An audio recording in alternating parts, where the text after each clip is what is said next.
మిథున్ రెడ్డి గారిని అక్రమంగా అరెస్ట్ చేశారు. ఇది అక్రమ కేసు, ఇది అక్రమ అరెస్ట్.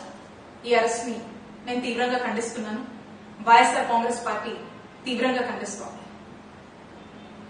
ఎటువంటి ఆధారాలు లేకుండా బిల్డప్ narratives తో, కుక్డ్ స్టోరీస్ తో వాటన్నిటిని బేస్ చేసుకుని ఈ అక్రమ కేసుని మిథున్ రెడ్డి గారి మీద కట్టి మరి ఈ రోజున అరెస్ట్ చేశారు.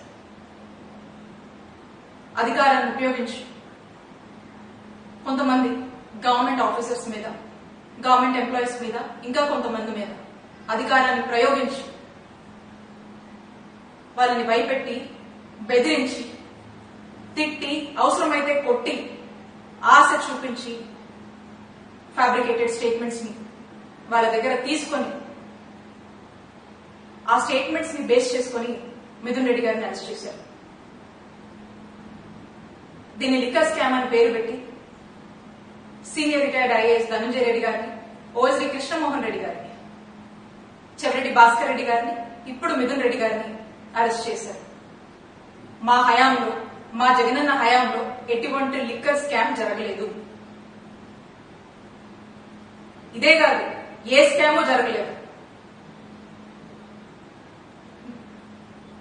ప్రజల్లో లిక్కర్ కన్జంప్షన్ ని తగ్గించి గతంలో కన్నా ప్రభుత్వ ఆదాయాన్ని నిలబెడుతూ, ప్రభుత్వ ఆదాయాన్ని పెంచి ఈ రెండింటినీ బ్యాలెన్స్ చేస్తూ కావాల్సినటువంటి మెజర్స్ తీసుకొచ్చినటువంటి పాలసీయే జగనన్న హయాంలో ఉన్నటువంటి లిక్కర్ పాలసీ. మేము దాన్ని చాలా ట్రాన్స్పరెంట్ గా జగనన్న హయాంలో ఈ పాలసీని అమలు చేయడం జరిగింది.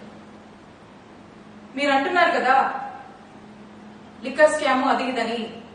అసలు వాస్తవంగా లిక్కర్ స్కామ్ ఎప్పుడు జరిగిందో చెప్పనా? చంద్రబాబు నాయుడు గారి హయాంలో 2014 నుంచి 2019 వరకు మీరు తీసుకొచ్చినటువంటి లిక్కర్ పాలసీ రూల్స్ అన్ని డివేట్ అయ్యి ఏ విధంగా మీరు లిక్కర్ ని ఏ విధంగా మీరు ఎక్స్ప్లాయిట్ చేశారో అప్పుడు జరిగింది. దాన్ని స్కామ్ అంటారు.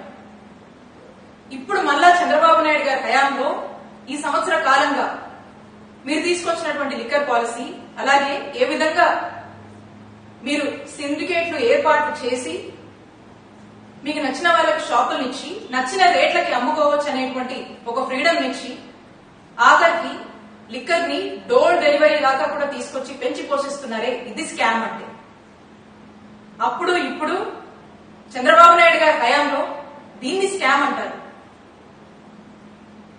వీళ్ళు స్కామ్ చేస్తూ మా జగనన్న హయాంలో లిక్కర్ స్కామ్ జరిగిందని మా వైఎస్ఆర్ కాంగ్రెస్ పార్టీ వాళ్ళని టార్గెట్ చేసి అక్రమంగా కేసులు పెట్టి, అక్రమంగా అరెస్టు చేసి, అక్రమంగా జైలు పాలు చేస్తా ఉన్నారు.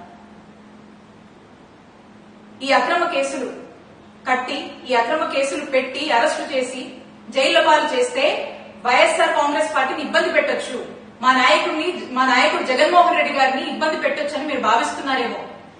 మీరు ఎన్ని ఇబ్బందులు పెట్టినా మేము ధైర్యంగా నిలబడతాము, ఎదుర్కొంటాము. వైఎస్ఆర్ కాంగ్రెస్ పార్టీ ప్రజల కోసం పోరాడుతూనే ఉంటుంది. మా నాయకుడు జగన్మోహన్ రెడ్డి గారు ప్రజల పక్షాన నిరంతరం పోరాడుతూనే ఉంటారు.